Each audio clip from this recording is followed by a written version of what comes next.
Le fil conducteur, en fait, c'est de promouvoir des comportements alimentaires sains et durables, mais surtout avec une approche qui se veut innovante et ludique pour comprendre un peu mieux finalement quels sont tous les facteurs qui influencent notre rapport à l'alimentation. Voilà, et qu'on puisse après derrière opérer les changements qui nous sembleront nécessaires pour être en meilleure santé et surtout préserver le fénois. Donc c'est une nouvelle façon de penser à l'alimentation? C'est exactement ça, c'est un autre rapport à l'alimentation parce que c'est important. Manger, c'est quelque chose que l'on fait quotidiennement.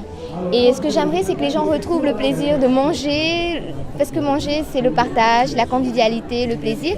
Et on peut parfaitement manger sainement en prenant soin de son environnement tout en se faisant plaisir. Ce village s'adresse à tout le monde, Mani. Oui, le village effectivement invite tout le monde, le grand public, les plus jeunes, les moins jeunes, les professionnels, le public, le privé, c'est vraiment pour tout le monde. Les professionnels aussi sont présents? Oui, alors les professionnels sont présents notamment parce que nous avons des conférences où nous faisons intervenir des personnes de l'extérieur, donc de métropole, de Nouméa. Et l'idée, c'est que les professionnels puissent échanger, mettre un peu à jour leurs connaissances sur le thème de l'alimentation et puis échanger et voir finalement quel projet on pourrait amorcer suite au village.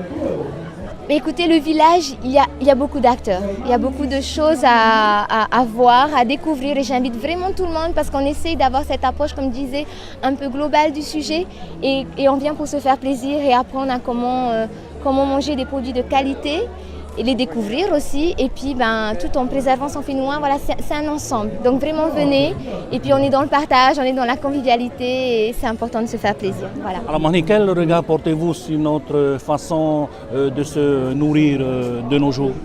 Alors j'ai un regard vraiment, plein d'empathie parce que je pense que chacun fait au mieux avec l'information qu'il a, avec son histoire, avec son vécu, avec l'environnement. Et vraiment, on est dans une démarche de respect de chacun, dans sa façon de faire. Et ce qu'on veut apporter, c'est juste des clés de compréhension pour que chacun comprenne un peu mieux, finalement, pourquoi est-ce que je mange comme ça, pourquoi j'ai du mal à arrêter ça et tout. Voilà, on est vraiment tous différents et c'est important, je pense, de comprendre déjà pourquoi on en est là. Et après, on pourra se poser la question de se dire, ok, maintenant je comprends mieux comment ça fonctionne, pourquoi j'ai tel rapport à l'alimentation. Et après, de choisir consciemment vers quoi je veux aller. Voilà. Donc ce village durera pendant 3 jours, c'est ça? Oui, c'est exactement ça. Le village se tiendra donc pendant 3 jours jusqu'à samedi et on clôturera ce dernier avec un petit concours culinaire destiné aux enfants de 9 à 13 ans. Donc on a 10 finalistes et donc j'invite tout le monde à venir encourager ces petits chefs en herbe dès samedi. Voilà. On dit c'est une première. Est-ce qu'une deuxième édition est prévue? Ah oui, non, c'est la première d'une très longue série, on est d'accord. Voilà. Je remercie vraiment tous les sponsors sans qui on n'aurait pas pu organiser cet événement. Et puis je remercie tous ceux qui sont présents à la fois pour visiter, mais aussi vous, Hiti FM et tous les médias qui sont là pour relayer l'information. Merci beaucoup et venez nombreux. On vous accueillera avec grand plaisir au village. Merci beaucoup.